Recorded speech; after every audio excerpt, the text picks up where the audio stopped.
Assalamu alaikum wa rahmatullah wa barakatuh, and welcome to Talking with Teachers. I'm your host, Dr. Abdullah bin Hamid Ali. And today, our guest is Dr. Aminah Beverly McCloud. Dr. Beverly McCloud, Beverly McCloud is Professor Emeritus of Islamic Studies in the Department of Religious Studies at DePaul University. In 2006, she founded the nation's only undergraduate baccalaureate program in Islamic World Studies. She studied Arabic and Maliki Islamic law in Sudan, Morocco, and Islamic civilizations at the Sorbonne. She is the former editor-in-chief of the Journal of Islamic Law and Culture. Her book publications include History of Arab Americans Exploring Diverse Roots, African American Islam, Questions of Faith, Transnational Muslims in America, Introduction to Islam in the 21st Century, Global Muslims and Muslim Ethics in the 21st Century, and Islam, Muslims, and COVID-19. Dr. Adine is the Fulbright Scholar, a board member of the Institute for Muslim Mental Health, an executive board member of Iman, the Inner City Muslim Action Network, and the American editor for the Muslim Minorities in the West series for Brill Publishers. She has hosted the talk show Critical Talk for Sound Vision for the past 4 years, and currently is the project director for Black American Muslim Internationalism for the Abu Suleiman Center at George Mason University. She, of course, is one who I've interviewed more than once in the past, and I always enjoy speaking to her. So we'd like to welcome Dr. Aminah McCloud. Assalamu alaikum wa rahmatullahi wa barakatuh. How are you? Alhamdulillah. I'm doing fine. I had to figure out how you get younger. Right. Yeah, I hear that a lot. You know, not a lot of people think I'm much younger than I actually am. You know, but good living. But how are things with you? It's really an honor to have the opportunity once again to sit down with you and have a conversation. We typically, I think we have very good conversations, and this one is related to this special podcast that we launched, Talking with Teachers. And the first question that I typically ask my guests is who you are, right? In other words, I just read, for instance, I read your bio, and people would say, okay, this is an academic bio. But more than that, what I actually am trying to get at is your story. Like, what's your journey been? I mean, your family background, your journey to Islam, your journey to the study of Islam, and then ultimately becoming a full professor, among other things. You know, so that's really what the question is all about. You know, so you can sort of start wherever you like with respect to that question. I don't even know where to start. Who is my family? That's that. Who are you? Well, it could be your family. Yeah, what's your family background? You know, we don't. I don't want to go back that far. Yeah, it's just your journey. It says that. How did you become or come to where you are right now today? You know, it's really about your journey. What has been your journey? Well, I think that my journey began in undergraduate college. I went to Lincoln University, where I majored in physics and math. But at Lincoln University had a huge African Union. So I met becoming political leaders and on the continent from various countries. Back then, there was the Biafran War, which was the center of a lot of the conversations, but there were also loads of conversations about Islam and Christianity. And I was not raised in a Christian household. My father is an Ojibwa, he's dead. And my mom, African American, Ethiopian descendant, didn't raise us, you know, particularly. Well, I didn't know that. That's new to me. I never knew that. That's pretty interesting, to say the least. But continue, please. We were not raised in a Christian household, so for me, it was learning and I've continued that a little bit about Christianity, even though I had Christians in my family. Mm-hmm. My father was so anti-Christian, it Mm-hmm. was ridiculous. So I didn't get ever an opportunity except in celebrations uh, to know much about it. Mm-hmm. And at Lincoln, because the student union was the hub of both intellectual life and social life, listening, playing cards, shooting pool, you Mm-hmm. know. Mm-hmm. Um, and then at one time, and this was very briefly, Erica Huggins, who was a leader in the Black Panther Party, became my roommate. And so I learned about the Black Panther Party. And then I also learned about, what was it, US organization. So in my naive young head, oh, this is wonderful. I can have Islam as a religion. I can join US organization and I can join the Panther Party and all of this fits together, right? Um, Yeah. so that's how I kind of began. But I didn't have to say that Islam for me then Mm-hmm. was a religious seating, not a pursuit. Okay. Because I went off to graduate school in forensics pathology. Mm-hmm. Mm-hmm. Um, Right. and continued in that for a while. But then I started teaching Mm-hmm. at Temple in math Mm-hmm. because they didn't have black uh, instructors. I hadn't risen to the level of professor Mm-hmm. uh, in mathematics, and they thought that at that time that would draw more black students Mm-hmm. into mathematics. But Mm-hmm. while I was pushing them, they decided to push me. Mm-hmm. And then I wound up in pharmacy school. Oh, okay. You don't want to know. Uh, and I was beginning to get the insides of the picture of how deep racism went. Mm-hmm. Mm-hmm. Muslims and Islam were not on in the foreground, so to speak. Right. Um, Meeting Muslims, no problem. And then from pharmacy, I went to be a PA. The schools were just starting, the programs were just Mm-hmm. starting at Hahnemann in Philadelphia. Okay. Mm-hmm. And I got so tired of the havoc and the violence. I Mm-hmm. was in the emergency room. Okay. But then I left. And then Dr. Ishmael Faruqi, who was in and out of our communities in Philadelphia all the time, and his wife Lemia came to visit me. What you doing, Aminah? Nothing. I quit everything. We're going to go on welfare. And he convinced me to try Islamic studies. And I said, well, I've never had sociology, much history. You know, haven't had the humanities.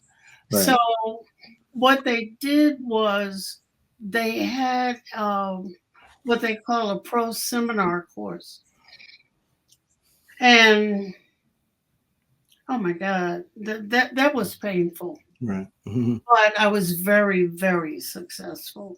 And then the Native Americans get generous scholarships for college and stuff, and then the school offered me a bunch of money, and I said, does this mean I pay you zero? If it means that, you got me, right? And so, I entered as the only American, and there were two women, one Malay and one Pakistani, who were getting at that time master's degrees into this program. And I said, hey, this is a real treat. And it was a treat and an arduous. mashallah. So from mathematics to pharmacy school and eventually Islamic studies, right? And Mhm. so how far did you go in your degree? So you started Islamic studies there. I Um, went to the PhD, okay, with PhD, right? and And it took me to the world because at mhm, Temple mhm, we had to be able to read in three languages. I mhm. did French, German, and Oh, Arabic. mashallah. And those languages took me Mhm, further out into the world. And mhm. then when Dr. Ishmael El Farouki, may Allah be pleased with him, I mean, died. Well, mhm. no, I mean not Let's say, go. Let's say go. was murdered. Yeah. Mhm, Because I knew the man who murdered him mhm, and him and his wife very well. mhm, Um, Temple brought in a bunch of professors to try to cover because we had Dr. Uh, Saeed Abdul Mas, mhm. Right. and oh, his courses were painful. Um, painful. But I was exposed to a lot of stuff because, when you begin, you start with the basics. We had Mhm, Quran courses, and in my class, there were muftis, mhm, hufez, and others. mhm. It kind of drove me crazy. But I know I drove them crazy too because I was an older student, Yeah. not malleable.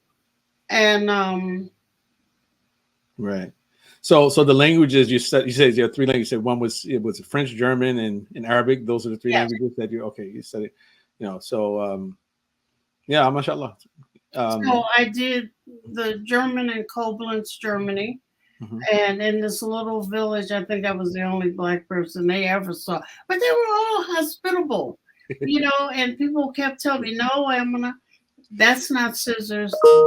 This word is, just crazy. But right. I did the French in Paris Mhm, with uh, the person who would come onto our faculty, Mohammed Arkoun. I don't know if you're familiar, but mhm, Arkoun mhm, is mhm, Algerian, um, and uh, he did a lot of lecturing at the Sorbonne. But he wrote this book called The Unthought, mhm, which was mhm. awesome.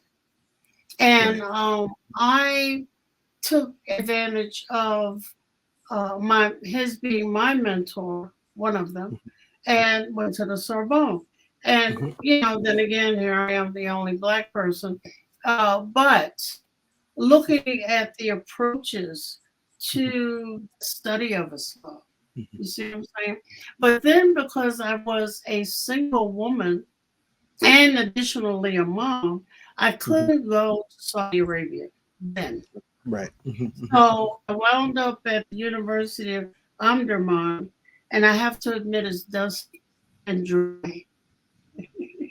I'm sorry. You So have to admit what you broke up a little bit. it's dusty and dry, and there were protocols Yeah. for women that I, of course, had difficulty with, Mhm, mhm, but managed. And then mhm, I realized that I needed to get further into the human experience of Islam. mhm, So I have to say I backed into because it was on a dare into a Fulbright, and mm. I took it to uh, Morocco, but I Okay. took advantage of it, Mhm, and I said, I need to know the madrasa, mhm, mhm, or just reading the word and what it is, and being you can see back then were field trips because we didn't have the technology we have today. So I went to this little madrasa in Sidsway, what was called Sidsway, mhm. and oh, it was miserable. I mean, I learned, I did what I had to do, Right. but Mhm, How I old were mean, you around this time? How old were you during this visit? I'll put it like this. I was in my late 30s, Okay, okay, inshallah, yeah. not willing to sleep on concrete Mm, beds. So okay. I bought everybody mattresses. And there wasn't enough food for me, so I bought everybody food. I did manage to get in the swing of this rote memorization, Mhm, which drove me crazy. I haven't done that since I was a kid, mhm, right? Um, I didn't see the point. I still don't see the point, but I mhm. see the point. I don't know if that makes any sense. Yeah, yeah, Um, yeah. but then I had my madrasa Mhm, mhm. experience. But other experiences led me to my expertise is supposed to be Quranic ethics. Okay. And I do that periodically. Mhm, Um, but I found myself ex- wanting to know how those ethics played out in Muslim societies, mhm, right? mhm, So it was China, Malaysia, Indonesia.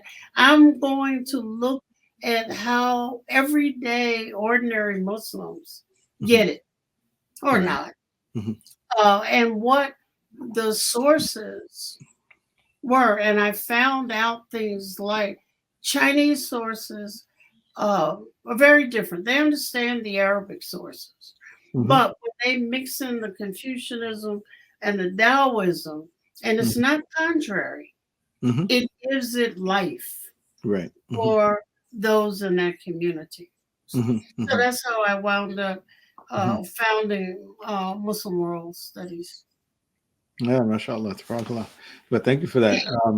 I actually wanted to go back a little bit with respect to your family. So you stated that you really didn't have a Christian upbringing. Your father was anti-Christian. You said your mother, if I remember correctly, that she's from Ethiopia. And so you didn't have, if you didn't have a Christian upbringing, then what would you characterize it as? What type of, was it religious? Was it non-religious? Was it a-religious?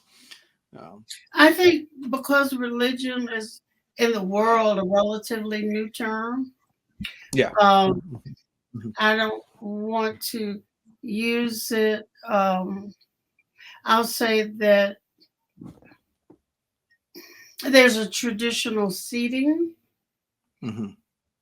if that makes sense. Yes, right.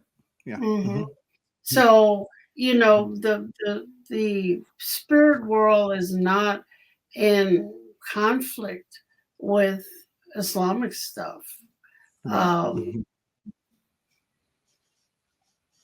but very. Hmm, I'm just trying to. I don't know. Well, We didn't. how about this? How about this? How did you understand God before you became Muslim? God, Mhm. if I His ever said it. creator. Okay. I don't know that I had much interest in saying it. No. Okay. As a kid and as a high schooler, Mhm, I wanted to be a neurosurgeon. mhm, God wasn't really in that, mhm. but you know that there is a supreme being. Right. That's it. Mhm, mhm. Sons and prophets, none of that. Right. And nothing, but not a God that actually you can have a personal relationship with.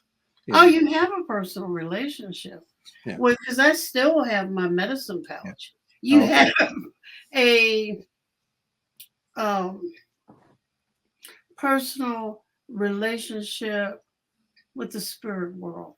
Okay. That's So the only way I can say is it. it kind of like animist type of religion or nothing? It's not that. Okay. It's A not that. little bit different. Okay. Mhm. And different tribes do that in different ways. There is, however, a veneration of ancestors. Mhm. Mhm. Right. Right. Mhm.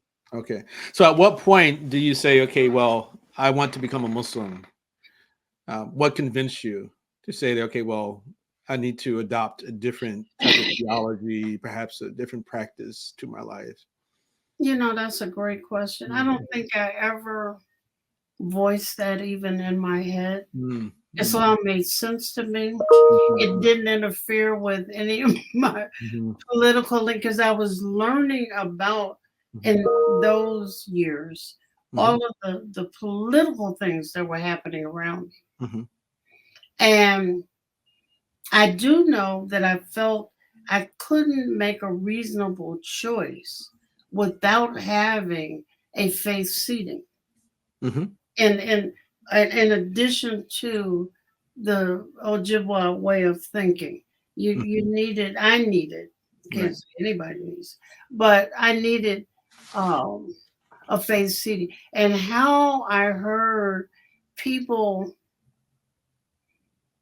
going after how they saw the world, how they saw their place in it, how they saw their obligations, Mhm, and what they had to do, recognizing all these things I'd never heard of, mhm, Europe's incursion and decolonization and all of those things. But they were doing their conversations were clearly from an mhm, Islamic perspective.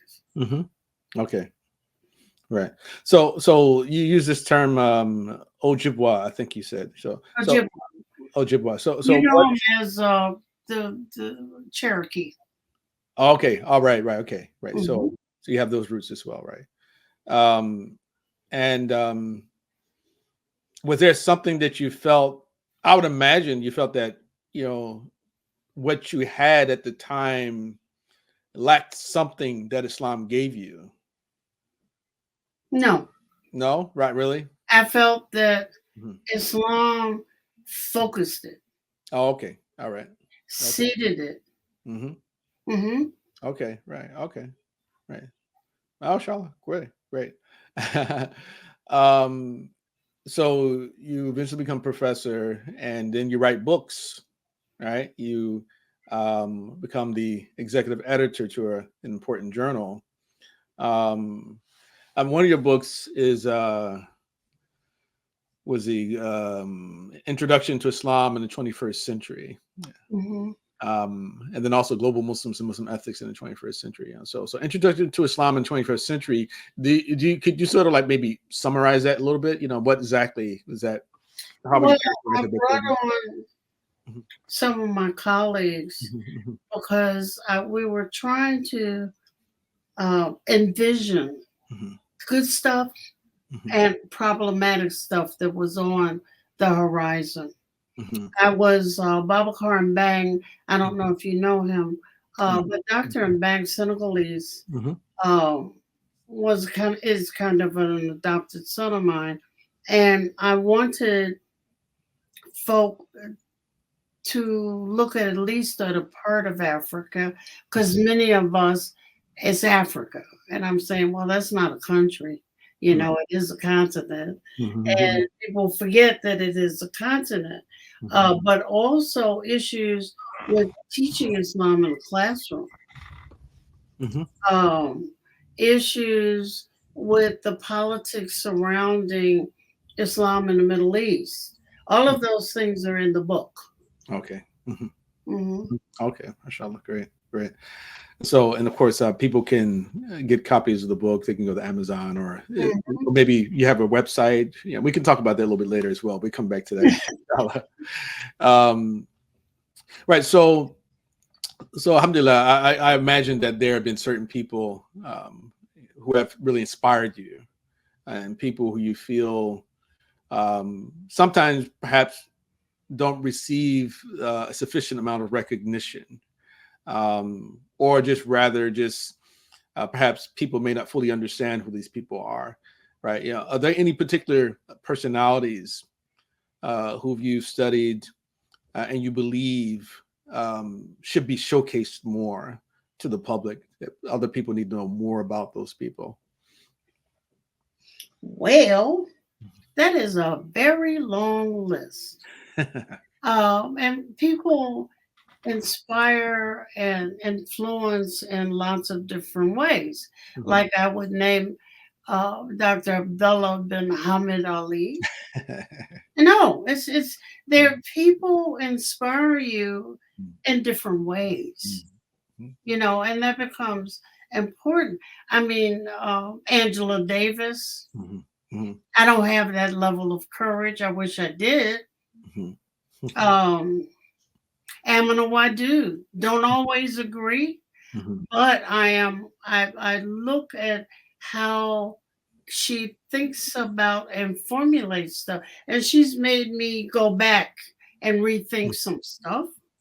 Um, One of my mentors, Dr. Akbar Muhammad, Right. Imam Wardi Muhammad's brother, was on my dissertation committee, and Muhammad Arkoon with the Unthought, and one of my law teachers, Dr. Abdullahi and Naeem, who is now here in the United States. Everybody comes with a different set of influences. But I must say that while in graduate school, Dr. Sherman Jackson and Dr. Aminah kept me from quitting because I was quitting every other week. And they would say, you can do this, you can do this. Right. And one lady, I have to mention her, not Lady Pondor. She is a minister. Dr. Pondor is a minister in South Africa. And if you haven't listened to our podcast on the dilemmas, or that's not the name. Yes, it is. Dilemmas of Humanity, where she's at this conference and she gives kind of a scoped worldview of what's happening. Because she goes to the UN and she's here and she's there and she's fighting all of these battles. That is definitely someone else that the community should know. Right. And what's her name again? Ponder. I'm sorry. P-A-N. P-A-N.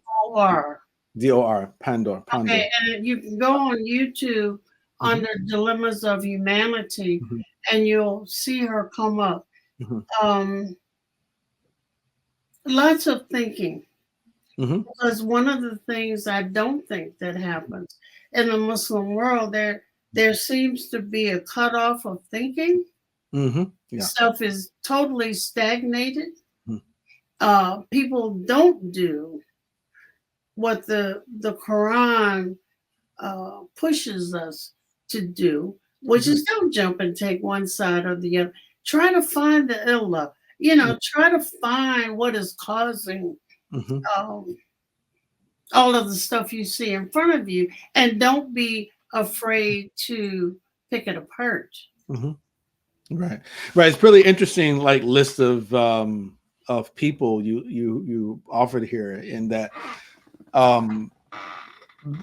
they don't always see eye to eye with one another, but you still have been able to find inspiration, right, from each one of those people, right? And and sometimes their differences are really can be irreconcilable, right? So would you say that what makes it possible for you to actually see them as inspirational in different ways has a lot to do with certain moral virtues that each person may have, but even sometimes it can be like a scientific or academic virtue, right? So because this is, like as you stated, this is one of the most difficult things, especially during this time where we live, is for people to actually be able to acknowledge that a person that they typically disagree with about many things actually may be correct, and to even publicly come out and acknowledge that, oh, so-and-so may be wrong here, but they're correct on this, right? And it not being interpreted as, hey, I endorse every single opinion that person has. Yeah. But that's what you do well. That's why you're on my list. I think that you're absolutely right. But, Muslims are supposed to debate issues. We don't all have to agree, But we have to understand that when we go into the debate, that we can learn something from each other. Mm-hmm. Might be a little bit of parcel. Mm-hmm. Then I can go back to disliking you later. Right. But literally, Yes. that is what it is. But also, there is a trajectory of learning and Mm-hmm. maturing Yes. in one's thought. Mm-hmm. I mean, I've talked with, I don't have that many colleagues directly in Islamic studies, Mm-hmm. but we talk about it often how if you ask me today about something that I said 10 years ago or Mm-hmm. 20 years ago, Mm-hmm. my opinion may be different Yes, that's right. Mm-hmm. because I've heard you, I've heard this person, I've heard the other. Mm-hmm. And you have to be honest about, I'm still on the maturity track. Mm-hmm. Mm-hmm. Mhm. Right. Right.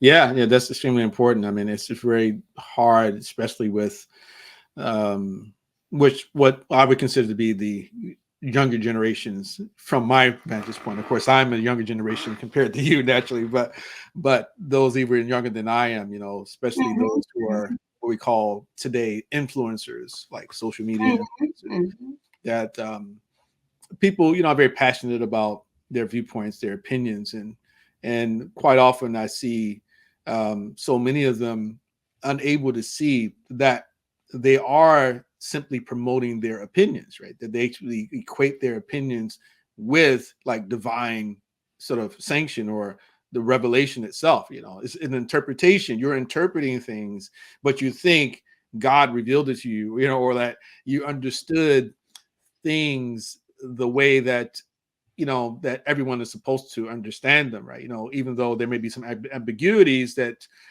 certain people don't highlight to them, and especially this happens when you start getting involved into political discussions as well. Yeah, which of course, That's we can see because like. we haven't modeled Mhm. behavior. Right. I Hmm. mean, there has been for many of us just an Hmm. ongoing set of political and social turmoil. Hmm. Right. Hmm. You, Yeah. you know Yeah. what I'm saying? Every era Mhm. brings some more turmoil Right. for us to think through.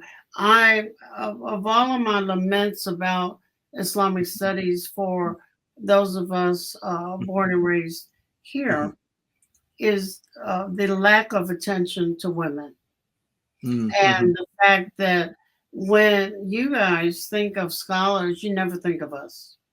Hmm. Yeah. Yeah, I mean, I'm not,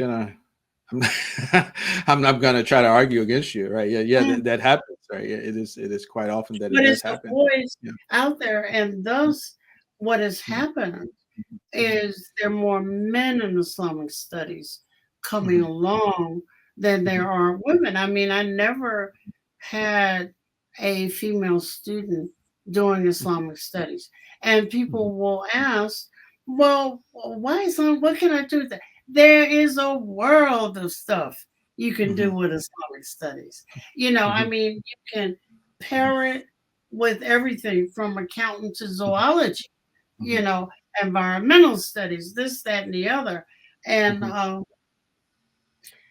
I think that they're not introduced to that world. What they're introduced to repeatedly is a world 900 years ago, mhm, mhm, uh, which may have some things in it, mhm, you know, mhm. um, Yeah. but Well, that has not been sifted through. yeah, yeah, I agree that in a lot of cases, it's definitely the case that happens. I think it's changing. Things will change. I mean, of course, as you know, I'm associated with Zaytuna College, so and we have classrooms where you know the male and female students they share the same classroom, right? So, Mhm. and there are a lot of sisters, young sisters who excel right in their studies, and a But lot who of are they being taught right, by? right. Yeah, well, they largely been taught by men, right? Yeah. But at the same time, yeah, but that in itself, I mean, I don't personally believe that being taught by a man itself necessarily um, is indicative of some particular orientation that's going to be foisted on, Disagree with you, right. my younger Yeah, brother. I know you do. No, but it's the same Yeah, as what black kids yeah, said when all the teachers were white. You know, yeah. I've never had a black, so I don't envision myself. Mhm. You see what I'm saying? For a girl Yeah, yeah. as a scholar Mhm. um, in Islam, Yeah. and then we have Mhm. folk who are majoring in other things, everything from sociology, anthropology to something else, and then because they're Muslims, Mhm. deciding that they're scholars of Islam. Yeah, um, yeah, I understand where you're going with that, but I would say that I mean those members of your generation have taught me to think to think to think similar to the way you're thinking. But the reason I had to change was because as I read more and experienced more, I come to realize something different. Like, for example, right? They used to say as well in the past that okay, we need more black police officers, right? Because all these white police officers being more black police officers, and then there's going to be less racism, right? There's an author, Jane Foreman Jr., who actually is the son of one of Dr. Martin Luther King's his one of his followers, Jane Foreman Senior. Yeah, so Jane Foreman Jr. has a book called "Locking Up Our Own," and Hmm. I typically tell people if you're going to read The New Jim Crow by Michelle Alexander, you should read also "Locking Up Our Own" by Right. Jane Foreman Jr. Right, and one of the things that comes out of that particular study is that he showed how, or he demonstrated how, in Washington D.C., which we call Chocolate City, right? That during that transition, when more and more blacks started to gain power, right? Police chiefs, and et cetera, Yeah. that it was actually the harsh policies of the blacks, right, which actually led to an increase in incarceration, right? That they wanted to abolish marijuana. They didn't want to Yeah. tolerate any of these things. A lot of the Yeah. activists as well, right? That when they interviewed most of the, of the like police officers, black police officers, about like, why are you becoming a police officer? Almost none of them said, I'm becoming a police officer because I want to make sure there's no racism. They say, well, I want to Yeah, become a but police there officer couldn't. because it I pays mean, good. your point Yeah, is, I think, yeah, well made mhm, because that is the actual truth. mhm, There's evidence that it is mhm, the truth. But I think in Islamic studies, mhm, mhm. it is important that women see themselves as Muslim. All Yeah, the I Muslim agree totally.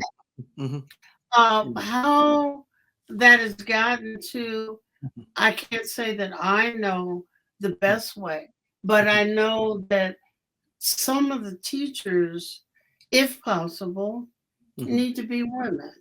mhm, They need to look at the Nushi in mhm, China. They need to look at the Manaumbo mhm. in Sumatra. They need to know that women can study and do something with it Yeah, besides go and get married. yeah, yeah. No, I agree totally. I mean, and that's what I'm saying to you is that with an increase in female interest in Islamic studies, Yeah. who actually complete degrees, then it will become the case where they will find meaning and find meaningful sort of work, right, in what they do. And as a matter of fact, will perhaps even outpace a lot of the young men who actually share a classroom with them, right? Mhm. So definitely, definitely acknowledge that historically, not only in Islam, we know that this is something that's it's a transcultural issue, right? Among Muslims, higher education for women for much of our history wasn't really that important. It wasn't emphasized that much. And perhaps one of the only scholars who really enforced that, or sort of suggested that it's something an obligation to educate Muslim women was Abu Hassan al-Qabisi, one of the early scholars Mhm. from North Africa, who who fundamentally, but he was focused only on Islamic studies. He was like, we have to make sure that they know Quran and they know the Hadith, but in terms of anything beyond that, it wasn't necessarily, Oh, yeah, but at least it was a step in one direction compared to others. Like he actually was, that was actually revolutionary to an extent. Right? yeah, but see, what you do is you take him Yeah. as a starting point, Yeah. Mm-hmm. and you got all this other really good stuff, Mm-hmm. environmental studies. Mm-hmm. I just did a book on health and Islam and Muslims and Mm-hmm. COVID-19. And there's all these other things Mm-hmm. that you can put an Islamic lens on Right. Mm-hmm. out there for them to see how you Mm-hmm. maneuver. Right, yeah, and but I did want to make one last point about this whole issue about the male teacher, right? So, in other words, the idea that simply by being a man, that it's going to mean that everything that a woman is learning from the man is going to necessarily be sort of, I guess you'd say, colored by a male particular bias, right? Not, you didn't say exactly that, but it does sound like you somewhat sort of implying that. I think so. Right. Yeah. Right. I really, and let me tell you why. Uh-huh. Because if I'm talking Mm-hmm. about women, Mm-hmm. and I want to talk about either as a central force, doesn't matter gender, Mm-hmm. right?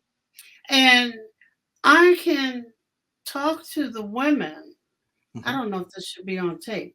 I can talk to the women about, look, you can cover your head, but if other parts of you, I'll put it like that, are hanging out, you haven't achieved modesty. Mm-hmm. Right. And this is why. Right. Yeah. You know, That's a good example. Yeah, that's a very good approach. example. Yeah. Yeah. Yeah. Not a very good example. You Mm-hmm. know, Mm-hmm. if the jeans you poured yourself in, I can't figure out how they get on them jeans. But anyway, if you poured yourself into the jeans and your shirt is so tight, to show your abs or lack thereof, whatever it is, Mm-hmm. you haven't achieved. You might be covered from head to knee, but you haven't achieved Mm-hmm. the goal. Yeah. Right. It's a Exactly. different, Yeah. I think the women have. Your basic point sound like is that that there's certain things that a woman can say to women that men themselves can't say to them, right, and get away with it, right? But Right. don't think of it in that way. Right. I think the worst thing that happened to fashion was spandex. Mm-hmm. Mm-hmm. Mm. Yeah. That's why I love talking to you. Straight no chaser, right? Yeah. We don't drink wine, but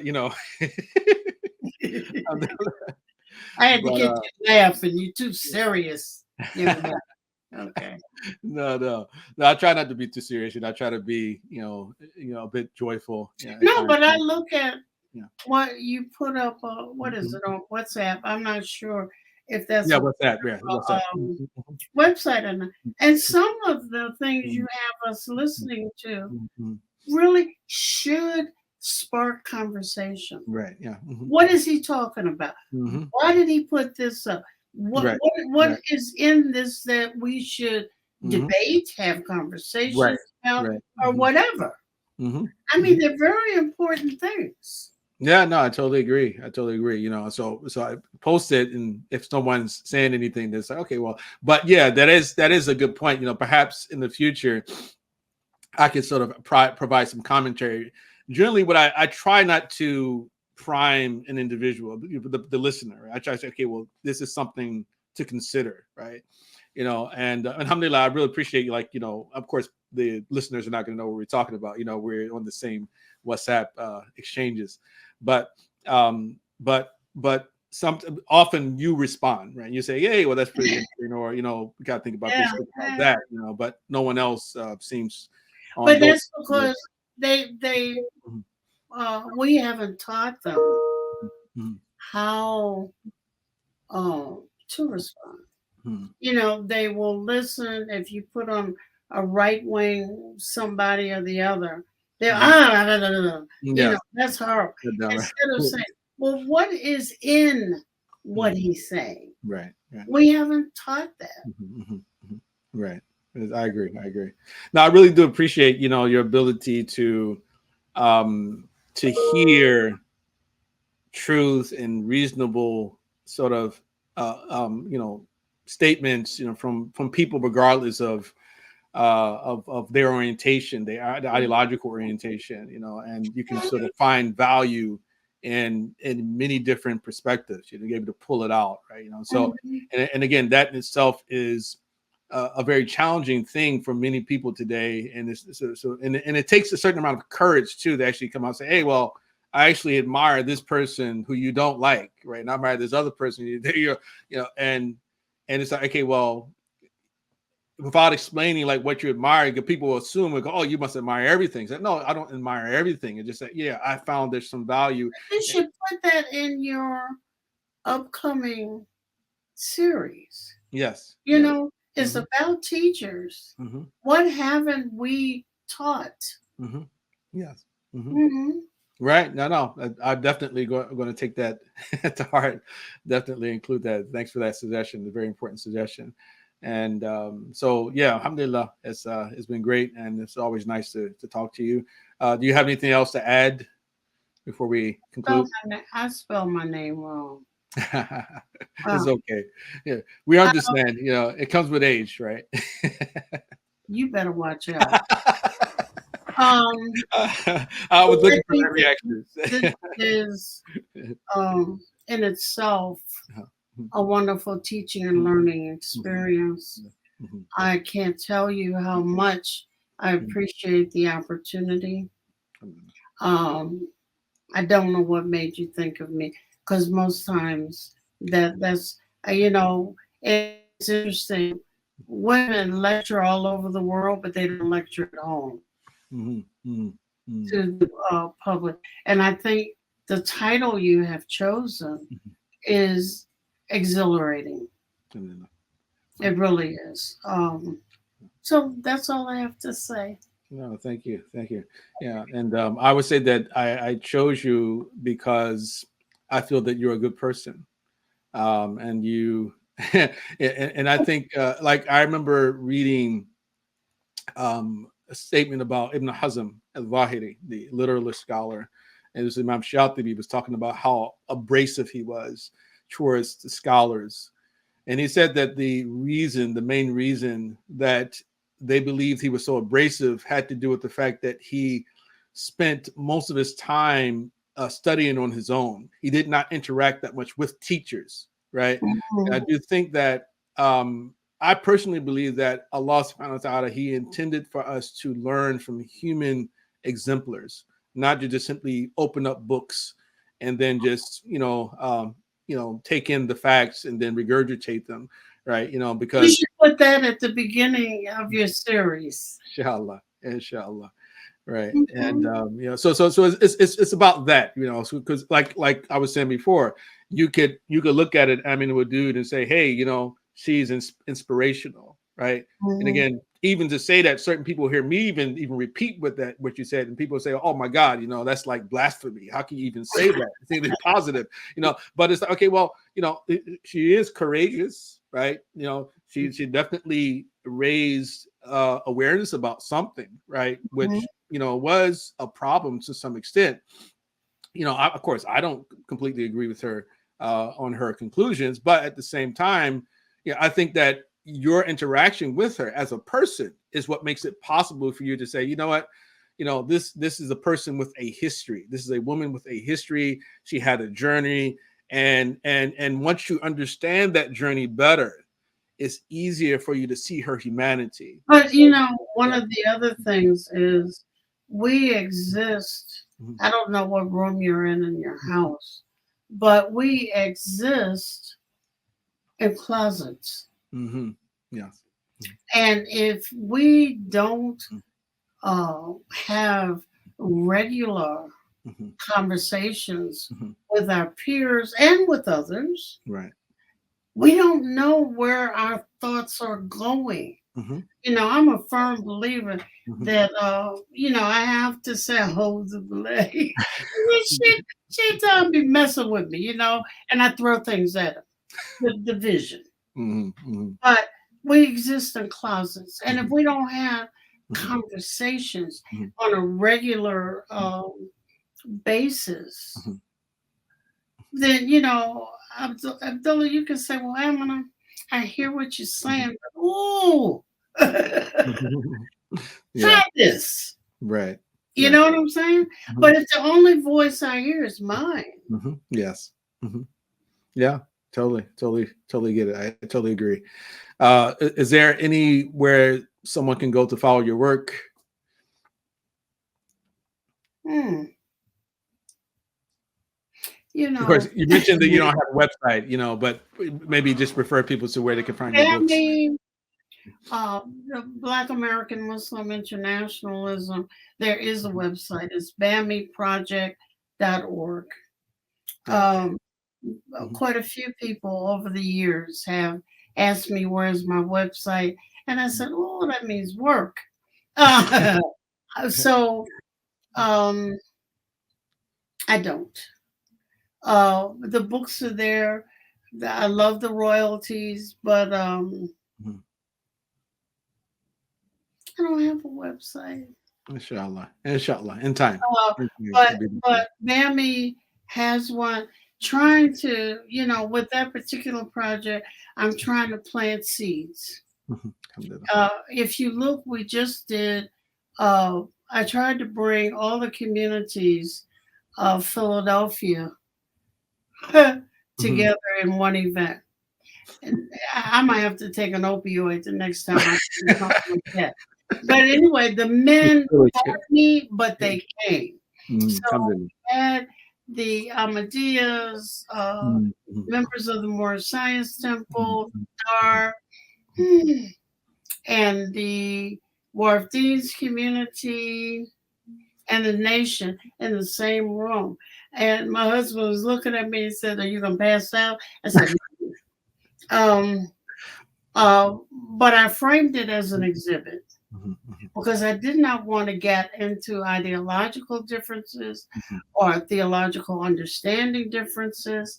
I just wanted something so that you realize you can be in the same room. Right. Mhm. Mhm. Um, if you look on the website, I'm doing a book project for undergraduates and graduate students, and I will do another one for you to tell your students Sure. to book review, Mhm. to learn how one of the things, if they're going to be academics or if Mhm. they're going to be good readers, is to learn how to do a book review.